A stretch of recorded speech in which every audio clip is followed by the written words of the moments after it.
What do you stand for? What do you want the company to stand for? You grew up in Switzerland and in your family's butcher shop. Everything is hands-on and really hard work, but yet family value at greatest. How did that upbringing shape the man, the father, the leader that you are today? Do it because you have some sort of a love, admiration for it. Do it for a reason of purpose. How did your ability to show up in your business change when your family life changed? The first 20 months was hard. It was really hard because oftentimes you have to get up, co-parenting, get up in the middle of the night, think my horns fell off my head. So I was not the devil anymore. 23 years in, what do you hope the next 10, 20 years for this company looks like? We are growing right now at 50% year over year. I fully understand. This takes a toll on the people. Sometimes it hurts, you get a little bruise, but you know what? Just do it. Welcome to CEOs and ABCs, real stories from execs who lead at work and show up at home. Career moves, parenting wins, and fails, and everything in between. I'm your host, Kevin Rice. Here's today's episode. Welcome back to CEOs and ABCs. Today's episode is about craft and family and the rituals that hold both together. Thomas Odermatt is the CEO and founder behind Roli Roti and Butcher's Bone Broth, a 23-year journey that's still run with a startup mindset. The company is scaling fast with roughly 50% year-over-year growth, fueled by product obsession, humble confidence, and a culture where people rise from the cutting table to the leadership table. In this episode, we get into the real story behind that growth. Thomas shares how a childhood inside his family's Swiss butcher shop shaped his work ethic and values, how fatherhood softened the horns and made him a more empathetic leader, why he runs the company like a family with transparency on results, and a belief that you win with honey, not vinegar. We talk about the Swiss Army lesson that changed how he leads, the simple home rituals that keep his family connected, and the cast iron pan he plans to give his daughter as a lifelong anchor of independence and purpose. If you're building a company or leading a team or trying to grow your career without losing your family in the process, this conversation's for you. Thomas, thank you so much for joining me today. Thank you, Kevin. I appreciate you getting me online here. So I know you grew up in Switzerland and you grew up in your family's butcher shop. What are some of your earliest memories of that space with your mother and father? And how did that upbringing shape the man, the father, the leader that you are today? Yeah, I think I have to tell a lot about that. So not only did I grow up in a butcher shop, I also grew up with 4 brothers and 4 sisters, and I'm the second youngest. And what really shaped us is we are an entrepreneurial-minded business, entrepreneurial-minded family. And what is the nicest thing about it is that I really get along, and they get along with me as well. So we are very close together. And that's to be really credited to my parents. My parents run the butcher shop. We lived in the butcher shop. Yeah, some of them are way older than me, but we all have memories of each other. What matters really was that my parents set us to work within a family's business. We're a 3rd-generation butcher. To give you a little perspective, we actually grew up about an hour and 20 minutes north of Milano, Italy, but really central in the boonies. I call it the mountains. But then my parents moved to the Zurich area where economic prosperity were much greater than where we originally from in the Alps. And again, those are moves to really build the family, to get us all together, to work together. And that shaped me very early on where I worked in the shop, where I worked all kinds of positions before school, after school. And that shaped me, I must say. I assume it shaped kind of your work ethic and your drive to create something later in life. Correct. So my work ethic was definitely shaped by my parents, but also by my siblings were, By your brothers, yeah. oh yeah, no mercy there. They were tough as nails. But today I feel like I'm so grateful for that, I didn't become a flake. I became the person of old school memory, old school teaching, the craft. I went to study organic farming where two other brothers took over the family's business, and that definitely shaped my experience to grow up in a butcher shop where everything is hands on and really hard work, but yet family value at greatest. Dinner together, lunch together, breakfast. Some people got up early, some people not. So that's like really incredible. I tell you that I'm still practicing that dinner ritual with my family today. I have a daughter here in the United States, precisely in Berkeley. She's turning 17, and we absolutely have to have dinner together as a family. And that's where I draw from my past.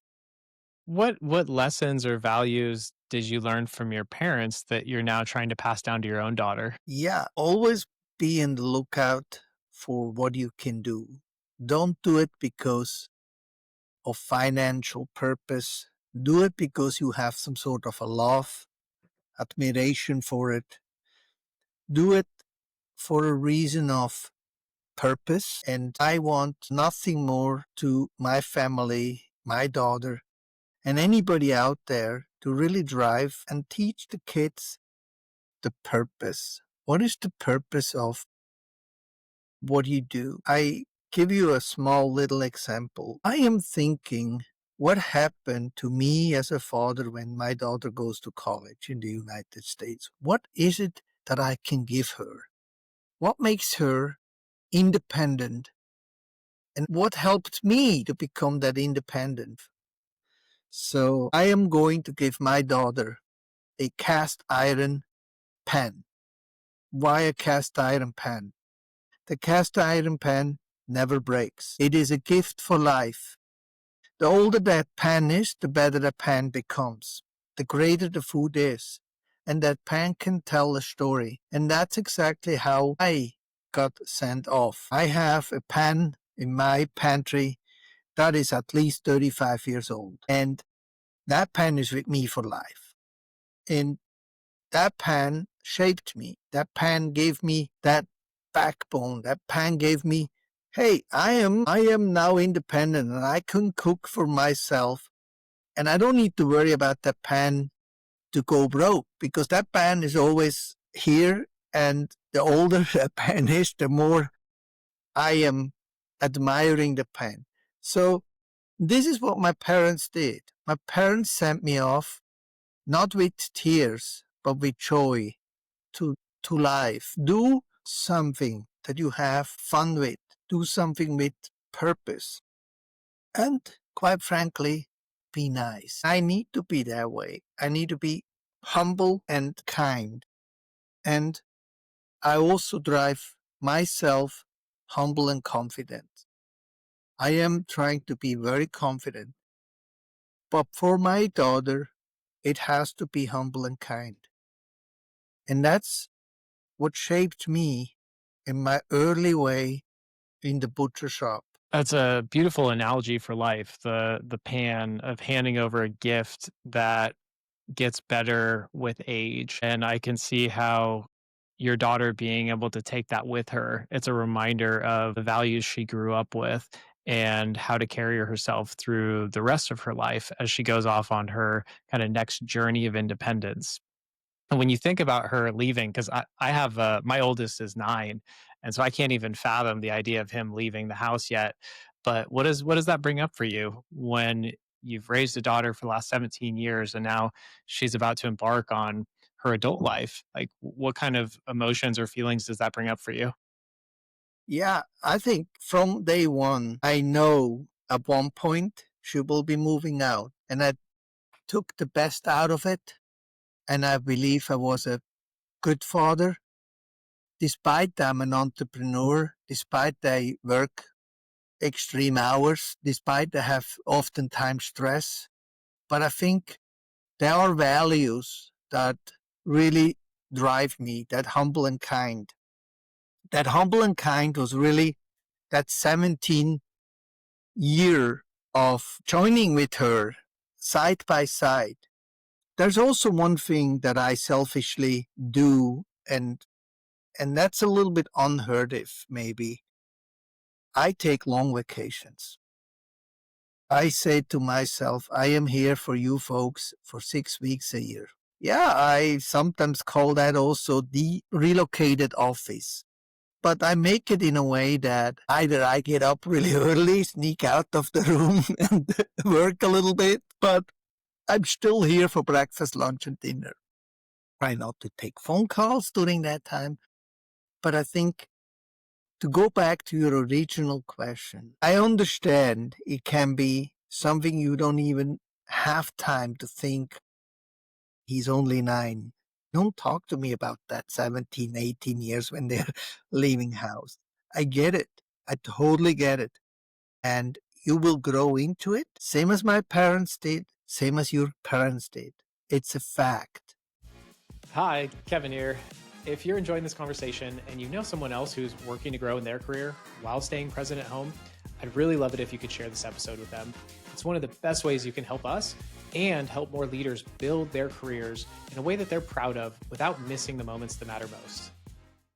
When your daughter was born, your business had been around for about 8 years. How did your ability to show up in your business change when your family life changed and you have this major life event? I was very lucky that within the first 6, 7, 8 years, my business was fairly mature. It required me to work, but it's set.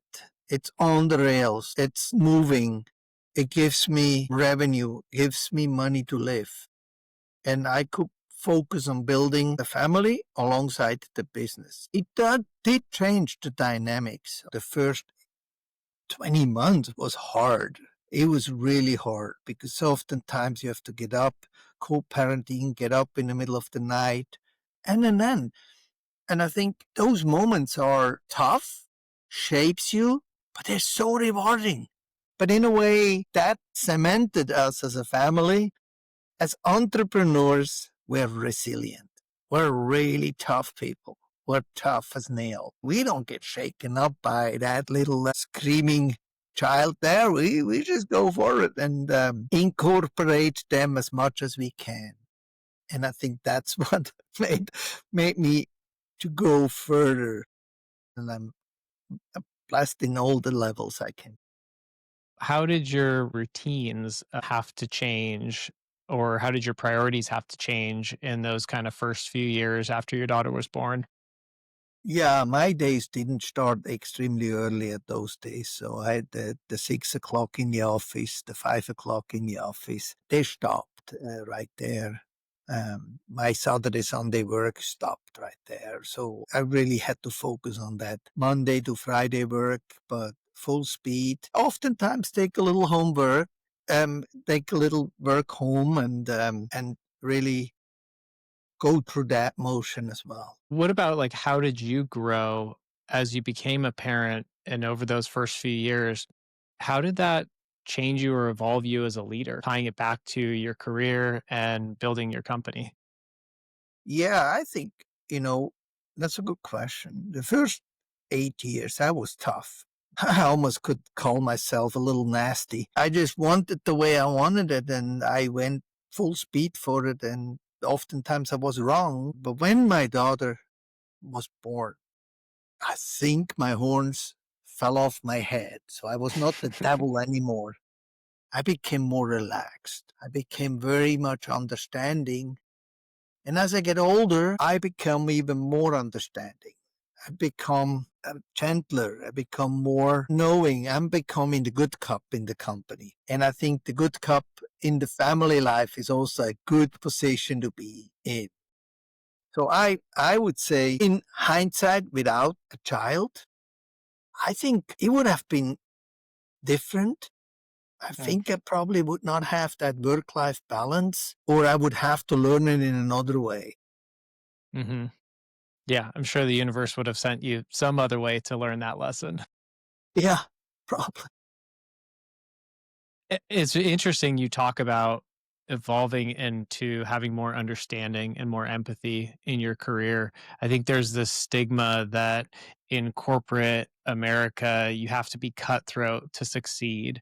But it sounds like the way you approach leadership is much more caring and empathetic and connected with your teams. How did your parents and how do you protect time for family? Like, what rituals kept you guys connected through all of the busyness? Vacation. A single moment of that vacation. My parents took vacation. In the summer, for 4 weeks, we closed the shop.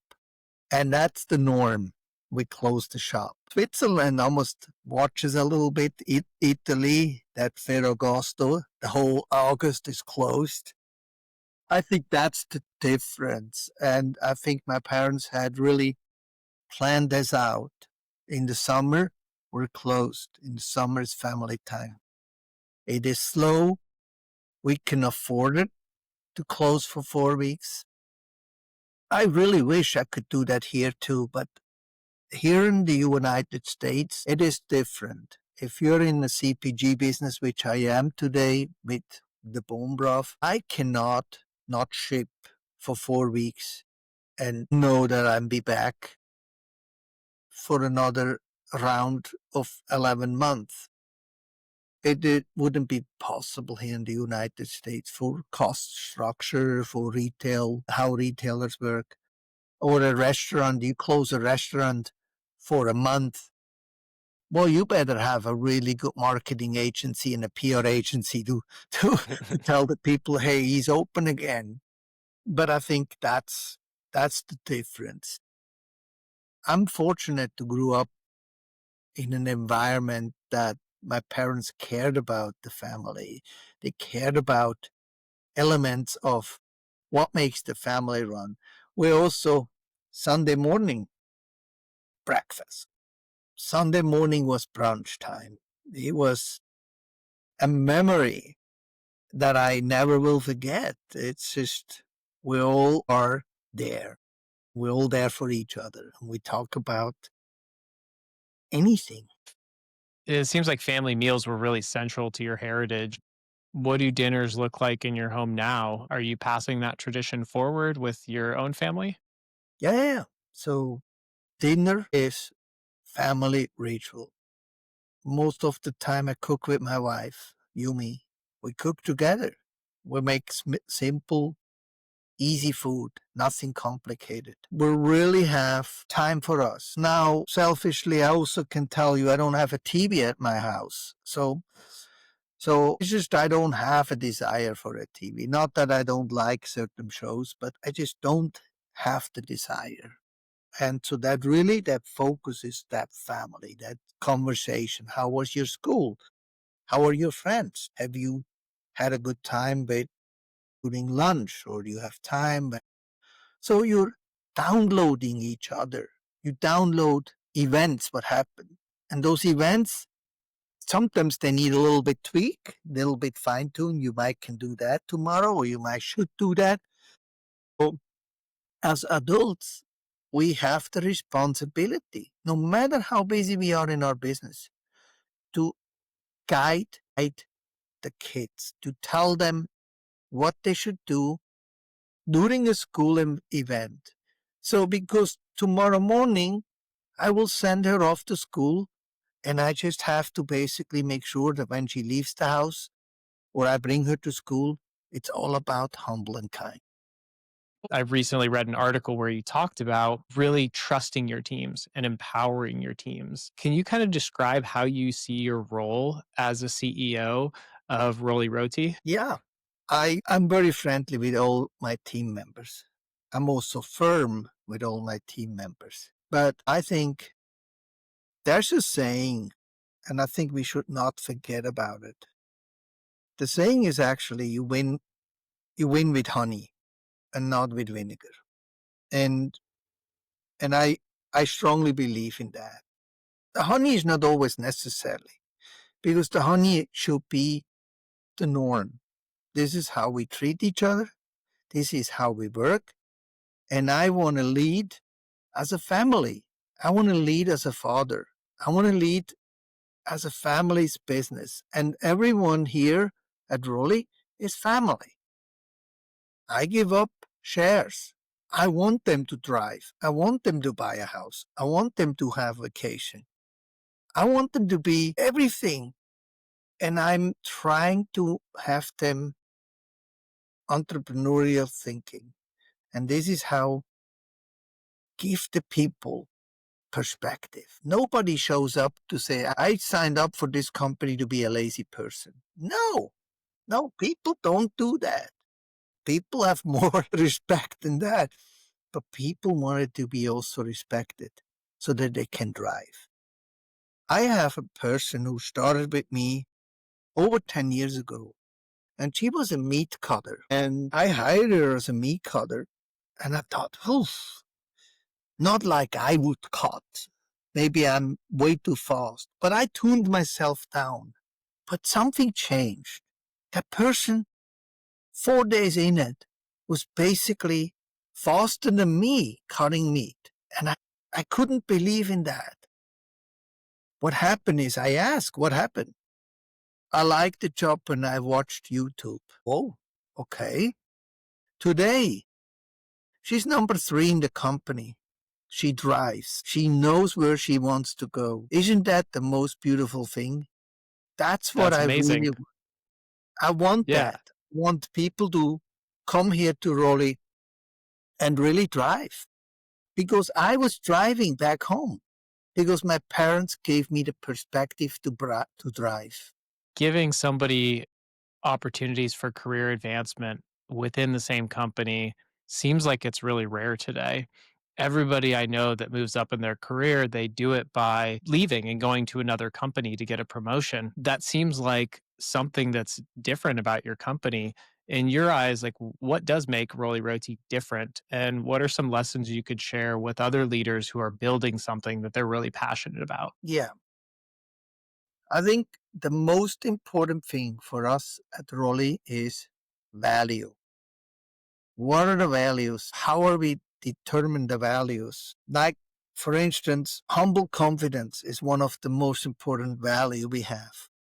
We need to be humble, but we need to be confident in what we do. I also have a saying, and that comes from my farming background. My good Lord, I know a bull.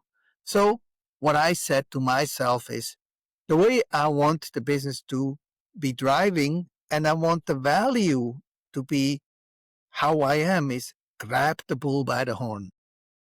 So we're not reactive. We're proactive. When we face a challenge and an opportunity, we run towards them and not away.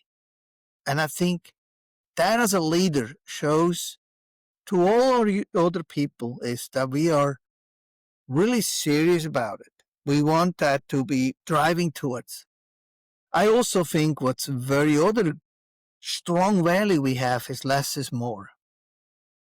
We don't need to be the biggest company. We don't need to be the greatest company. But we need to be driving towards less is more. Sometimes it Yeah. hurts. Say bye to your most loved customer.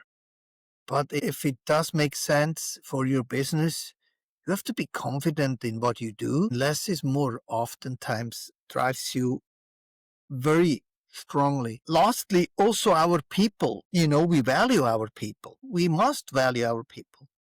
And frankly, yes, I want to be the company known to have a good time at work. They're demanding, but I want the people to stay here for as long as they can. Bottom line, I run in a mindset still like in Switzerland. I adapted to the American mentality, but I want the people to have 4 weeks vacation.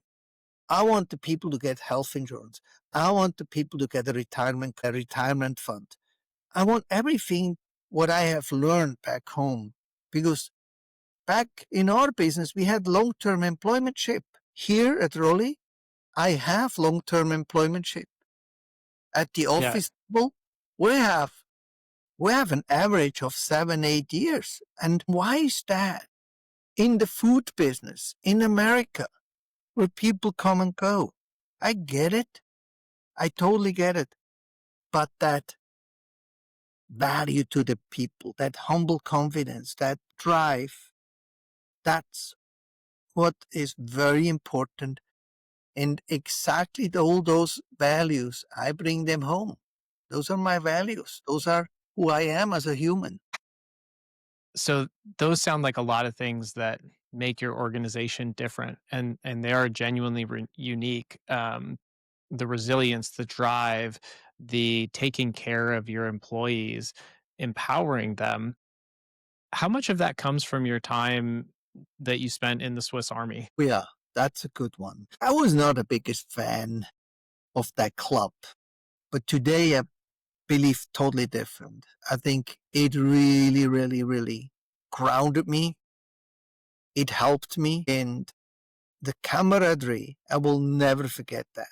That single camaraderie is exactly what is now instilled at Roli. My 20 peers, almost about 30 peers in the same, I don't even know how you call it in English, but in our group, by the book value, we probably were not the most sportive, the best performer in sport, but yet we had a leader. And that leader was so strong in leading us and guiding us, nourishing us, caring about us to a level of which when we had to walk 20 kilometers, 12 to 15 miles, when we had to walk side by side, full pack, with the Swiss gun, tossed, he never walked forward. He always walked backward. He always walked backward. And I asked him personally too, Martin, why are you walking backward? Isn't life easier to walk forward? He says, it would be much easier, but here is what I am signed up for. I signed up to care about you guys.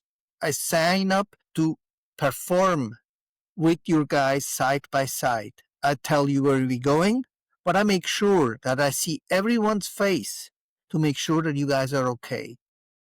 That's the moment that I knew we're in good hands. He cares about us. He wants us to drive. And the result is we went above and beyond for him. We were consistently the leading team. You know, they have about 8, 9 teams against each other, and every team wants to be better and more performance and powerful. We didn't need it to be the best, but by naturally we became the best team because we had a leader who cared about us. At Roli Roti is exactly the same thing. When we have a company party, when we have a barbecue, I am not going to serve myself first. I'm going to be the last, making sure everybody has food. I also go and grill because it's my responsibility to make sure that I take care that one moment, that one day, a month, that they get fed by me. I cook for them. And I think it's first of all, I show that to my family that I care about my team. It is very, very important that we do that. This is the same thing what we did back home. My father cared for us, cared for the employees, cared for the staff, no matter. I can't imagine how your parents were able to manage so many children, running a business. It's long hours, managing a company. And then for you today, being a CEO also means long hours, weekend events. How did things evolve for you over the years where in the early days, it was very much a startup and that pace, that the motions can feel very different than in an established company. How did the company evolve and how did you have to evolve as the company grew? Yeah, you know, Kevin, I am 100% convinced that I am still a startup company, despite the company's 23-year-old. We are thinking very, very young. We are thinking very entrepreneurial. Make 1,000 mistakes, don't worry about it. Just don't make it twice. Those are the mentality. And I think the key is to be an established company with the entrepreneurial mindset, entrepreneurial spirit, a startup spirit where no question is a bad question. Let's try it. That's a good question. I like that. That drives, that gives drive, that gives you that adrenaline. And as a leader, you want to see that spirit, that adrenaline, that pivot, that motion, that craziness. And yet that craziness is exactly that cement. It cements people together. 23 years in, what do you hope the next 10, 20 years for this company looks like? We are growing right now at 50% year over year. I fully understand this takes a toll on the people. Some people are tired. Some people are so charged with coffee that they go through it with jet fuel all day long. I don't have a mentality to sell. My mentality to sell is a delayed decision. I'm not thinking right now about that. I have other things to think. And what makes us different is that we really drive that quality, that notion of quality, that craziness, that product is so unique and so different that you almost never seen it. Yet it's old school. Bone broth should be jiggling. So I am driving towards that. Where do I want to be? Again, I don't want to sell because I don't want to hurt my team members. They will make money, but it also, I have to tell them then, hey, you now have to work for a different company, for a different, bigger company possibly, and Thomas is no longer here. I don't think I'm ready for that. So therefore, I think I want to grow it to a level that when we sell, that they are not financially hurting. That's my responsibility. And financially hurting can only be with a bigger company. So my company is here to build culture. We want culture. Culture first. Team members first. The growth is here for us. We are the category leader in fresh bone broth. That's a luck. But we drive towards that. We really drive that difference, that we care about our customer. We care about gut health. We care about protein, collagen. Those are all products we make. But ultimately, the product is only as good because we care about the team members who make the product. Sometimes I'm asleep and they work. You have to understand that's amazing. And I have the biggest respect for people who are working overnight. And I don't get a phone call. My leaders don't get a phone call. We made something right. And selling that to a bigger company, unfortunately, I'm not ready yet. Mm. Yeah, I think a lot of people, that's what they build for, is for the ultimate sale. And that's the big win, that's the big celebration. So if that's not on the roadmap, then how do you celebrate maybe the small wins along the way? Yeah, we celebrate with transparency. We tell everybody in our team where we are financially, where we are revenue-wise. We educate towards what does an EBITDA mean for you?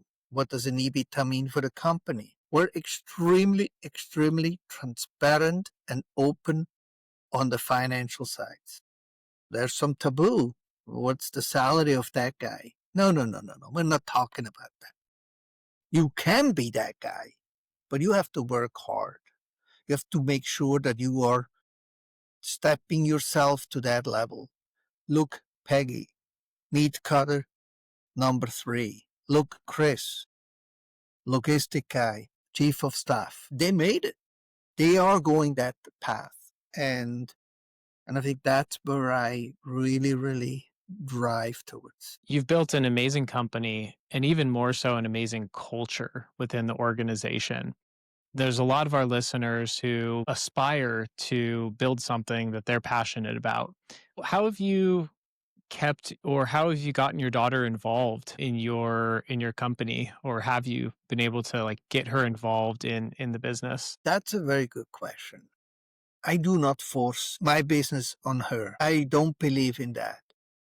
If she wants to come into my business, the door is open. We will put her in a training program like everybody else. There's no difference. We will give her perspectives. Yeah, maybe she's on a fast track.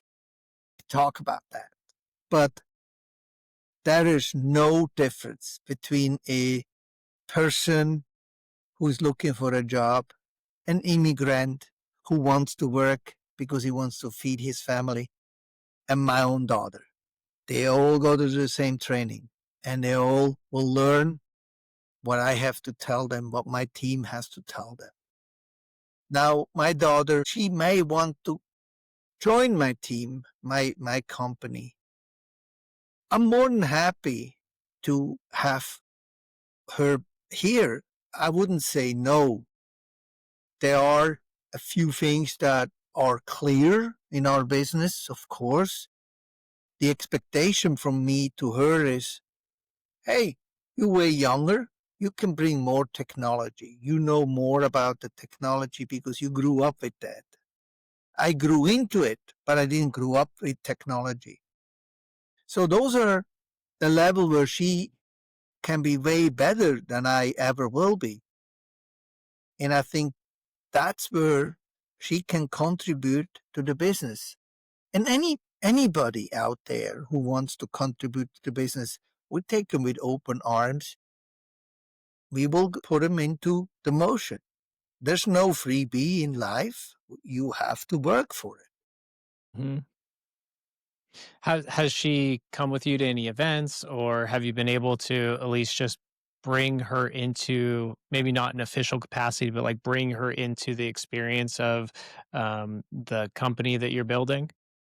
Absolutely. The events for sure. Oftentimes we go to the farmers market where we have a Roli Roti food truck. You know, those people work very hard. When you see them, you have to be respectful and kind to my team members. And the same thing when she comes to our office. She has to make sure that, well, first of all, you say thank you and you say hi, good morning to everyone. And there's no such kind of thing of, I am the daughter of Thomas. No, no, no, no, no. No way. No way.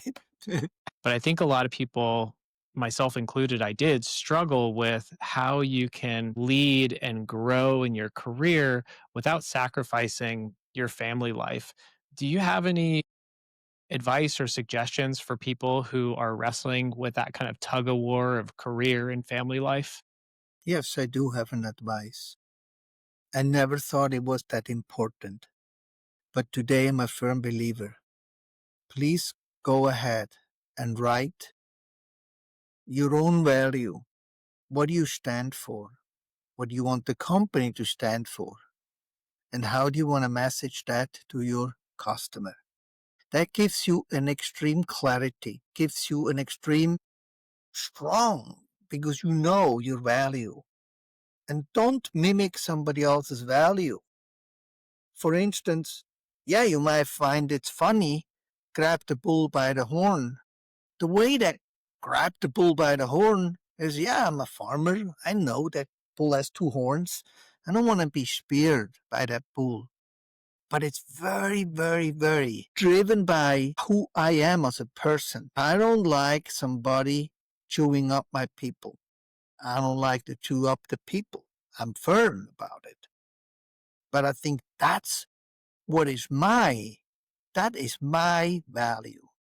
And value has driven me to the level where I can confidently build a company, can confidently stand in front of people and making sure they really understand. And I think that's what I would say to any entrepreneur. Also, another thing is, think about that Swiss Army experience I had. 100 people walk this direction. Me as a leader, I now walk the other direction. Why? I care about my people. I want to see how they feel. I'm very friendly with my people. I want to make sure they're okay. I want to make sure they're thriving. Because one of the saying I have, if they come in healthy in the morning, they must go healthy home. Thomas, that was amazing. Thank you so much for joining me today. I really enjoyed this conversation. I think what stuck with me the most was your cast iron pan metaphor that leadership and family is something that gets better with care and time. I also love the story of your Swiss Army time and your commander walking backwards so he could see every face. I think that's the kind of servant leadership we need more of. So I'm really grateful for your humility, your honesty, and the reminder to lead with purpose at home and at work. Thank you again for sharing your story. Thank you, Kevin. It's a pleasure to be here, and I very much enjoy. And for all the entrepreneurs out there, hey, it's fun. Just do it. And sometimes it hurts. You get a little bruise, but you know what? Just do it. Entrepreneurship is cool. And if you have staff that want to be alongside you, even better. Beautiful. Thank you. If you're enjoying this conversation, make sure to hit subscribe so you don't miss future episodes.